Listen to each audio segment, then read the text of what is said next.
రోజుకో లొల్లితో కాంగ్రెస్ పెద్దలకు కూడా విసుగెత్తిందా? ఏదో రకంగా ఆ నియోజకవర్గాన్ని సెట్ చేయాలని సీఎం కూడా డిసైడ్ అయ్యారా? అందుకే అక్కడ అలా మాట్లాడారా? పద్ధతి మార్చుకోవాలని డైరెక్ట్ గా లోకల్ ఎమ్మెల్యేలకు వార్నింగ్ ఇచ్చేసినట్టేనా? ఆయన అవ్వకుంటే మీరే సెట్ చేయండి పీసీసీకి కూడా సీఎం చెప్పిన ఆ నియోజకవర్గం ఏది? ఆ ఎమ్మెల్యే ఎవరు? తుంగతుర్తి నియోజకవర్గం వేదికగా రేషన్ కార్డుల పంపిణీ కార్యక్రమాన్ని ప్రారంభించారు సీఎం రేవంత్ రెడ్డి. రాష్ట్ర వ్యాప్తంగా కీలకమైన జనం ఆతృతగా ఎదురుచూస్తున్నటువంటి రేషన్ కార్డుల పంపిణీ సభలో ఆయన చేసిన వ్యాఖ్యల చుట్టూ కొత్త చర్చ మొదలైంది.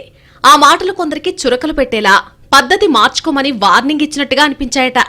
వాటిని విన్నాక స్థానిక నాయకుల సమస్యలు సీఎం వరకు వెళ్లాయని నేతలు డిసైడ్ అయినట్టు చెప్పుకుంటున్నారు. ముఖ్యమంత్రి పద్ధతి మార్చుకోమని పరోక్షంగా వార్నింగ్ ఇచ్చింది ఎవరికో కాదు, స్థానిక శాసనసభ్యుడు మందుల సామేల్కేనన్న చర్చ నడుస్తోంది రాజకీయ వర్గాల్లో. పార్టీ నాయకులు అసంతృప్తిగా ఉన్న వాళ్లను కూడా కలుపుకొని పోవాలని వేదిక మీద నుండే సీఎం రేవంత్ రెడ్డి చెప్పడం అంటే వ్యవహార శైలి మార్చుకోవాలని ఎమ్మెల్యేకి చెప్పినట్టే అంది కాంగ్రెస్ నేతల మాట. అసెంబ్లీ ఎన్నికల్లో కార్యకర్తలు అంతా ఒక్కటై గెలిపించారు. ఇప్పుడు వాళ్లను గెలిపించు అనే డైలాగ్ నేరుగా తుంగతుర్తి ఎమ్మెల్యేని ఉద్దేశించేనని, అది ఆయనకు గుచ్చుకొని ఉండొచ్చన్న విశ్లేషణలు పెరుగుతున్నాయి నియోజకవర్గంలో. ఇంతటితో ఆగకుండా పీసీసీ చీఫ్ మహేష్ గౌడ్ కూడా జిల్లా కాంగ్రెస్ నేతలకు కాస్త ఎక్కువ సమయం ఇచ్చి వాళ్లొచ్చిన వెంటనే కలిసి సమస్యలను పరిష్కరించాలని కూడా సూచించారు. దీంతో రెండు రకాల సంకేతాలను సీఎం పంపినట్టు చర్చ జరుగుతోంది. అందర్నీ కలుపుకుని పోవాలని, ఎమ్మెల్యేలకు ఆ విషయంలో ఫోకస్ చేయాలని పీసీసీకి కూడా చెప్పినట్టు అయిందని అంటున్నారు. ఇక తుంగతుర్తిలో ఎవరు అవునన్నా కాదన్నా మాజీ మంత్రి దామోదర్ రెడ్డికి ఒక వర్గం ఉంటుంది. దీనికి తోడు కోమటిరెడ్డి బ్రదర్స్, ఉత్తమ్ కుమార్ రెడ్డి ప్రాబల్యం ఎక్కువ. అంతా బడా నేతలే, అందుకే అక్కడ కాంగ్రెస్ కి బలం ఎక్కువ. అయితే ఎమ్మెల్యే సామేల్ వాళ్లందర్నీ కలుపుకుని పోవడం లేదని, గ్రూపులుగా పార్టీ విడిపోయిందని, పాత వారిని పక్కన పెట్టి కొత్త వారిని ప్రోత్సహిస్తున్నారంటూ స్థానిక నాయకులు పేచీ పెడుతున్నారట.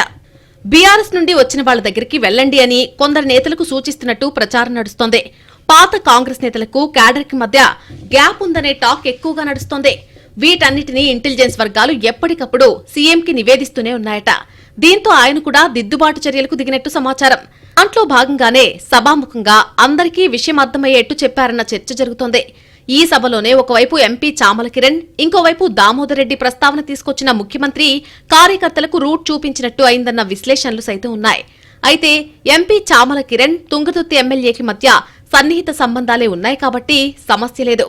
ఈ సభ ద్వారా తుంగతుర్తి కాంగ్రెస్ లో జరుగుతున్న వ్యవహారాలన్నీ సీఎం రేవంత్ రెడ్డి దగ్గరకు చేరుతున్నాయన్న ఇండికేషన్తో పాటు సరిదిద్దుకోవాలని, లేదంటే పీసీసీనే సరిదిద్దాలని కూడా చెప్పేసినట్టు అయిందంటున్నారు పరిశీలకులు. మొత్తంగా స్థానిక వ్యవహారాల మీద పార్టీ కొంత సీరియస్ గానే ఉందన్న సంకేతాలు పంపినట్టు అయిందంటున్నారు. ముఖ్యమంత్రి ఆ స్థాయిలో చెప్పాకైనా పరిస్థితి మారుతుందా, లేక ఎవరికి వారు ఏముందిలే అన్నట్టు లైట్ తీసుకుంటారా అన్నది చూడాలంటున్నారు పొలిటికల్ పండిట్స్.